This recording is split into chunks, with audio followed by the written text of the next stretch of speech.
Hey friends, I hope you are doing well. Decaf Espresso can honestly be very frustrating and difficult to pull off for professional baristas as well as savvy home baristas. So today what I wanted to do is go through dialing in decaf together and talk through the adjustments needed to compensate for the qualities that make decaf behave so differently so that you can pull decaf shots that are just as delicious as your go-to espresso.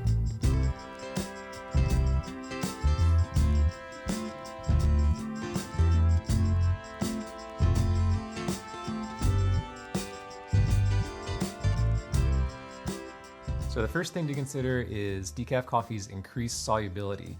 This is because of the decaffeination process which happens before roasting while the coffee is still green. The green coffee is soaked in water or steamed in order to open up the pores, allowing for a water solution or a water and ethyl acetate solution to flow through and remove the caffeine from the coffee. Now this process can take up to 8 hours, which puts a ton of stress on the cell structure of the coffee, making the solubles a lot easier to extract and easier to over extract once it is roasted and once it's in the hands of the barista. So if we were to treat this like a normal espresso, it'll be really easy to over extract and have a really bitter and unpleasant cup. So to compensate for this increased solubility, we're going to aim for a total lower brew time, closer to about 20 seconds.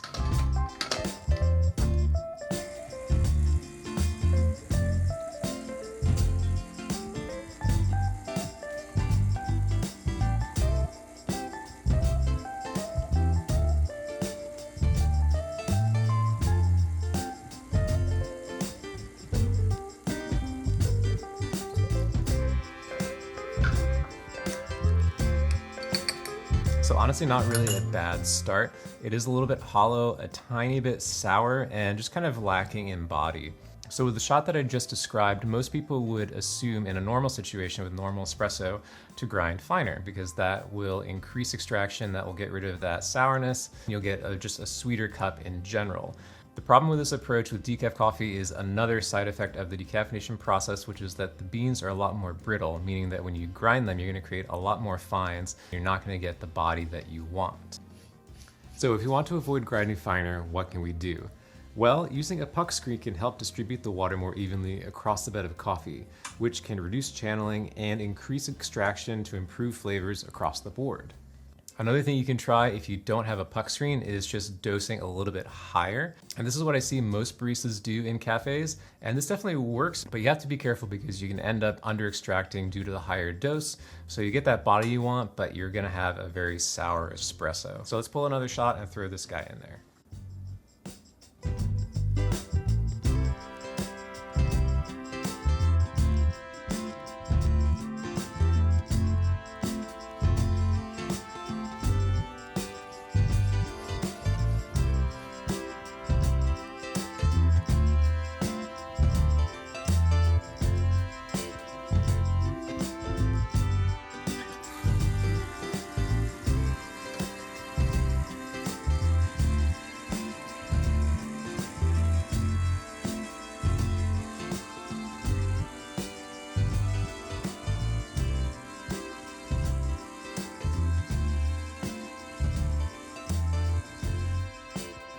Okay, so interestingly enough, we got 38 grams out on that one in about the same amount of time.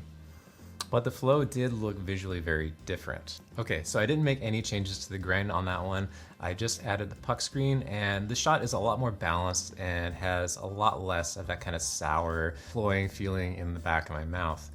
But there's still just something a little bit that is missing. So instead of grinding finer, I'm gonna increase the brew ratio a little bit. So going up to 40, so 18 in, 40 out.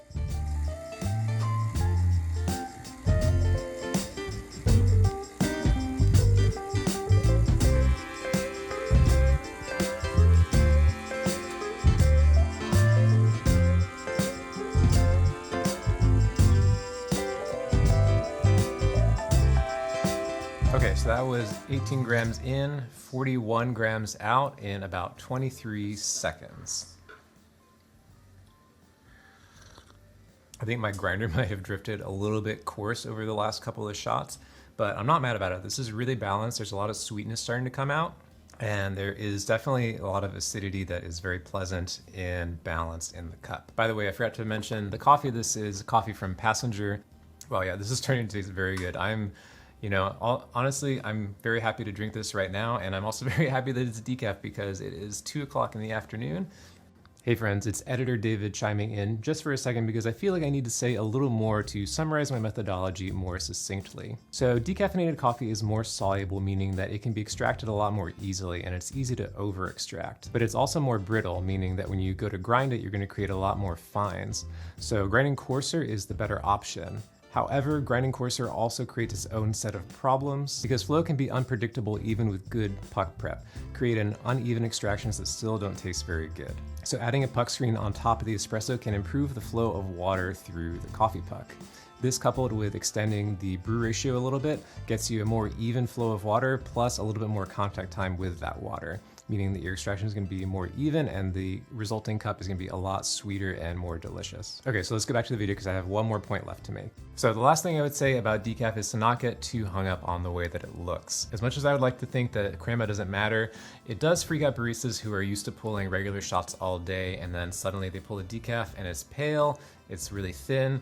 Just give it a good stir and let it rip because it's going to be delicious. You have to get past the visuals. It's going to be a really tasty cup as long as you treat it correctly. So yes, decaf espresso can be very frustrating, but if you make the proper adjustments to both your coffee and to your mindset, you'll end up with an espresso that is extremely delicious. Thank you all so much for watching. I'll see you in the next one. Take care.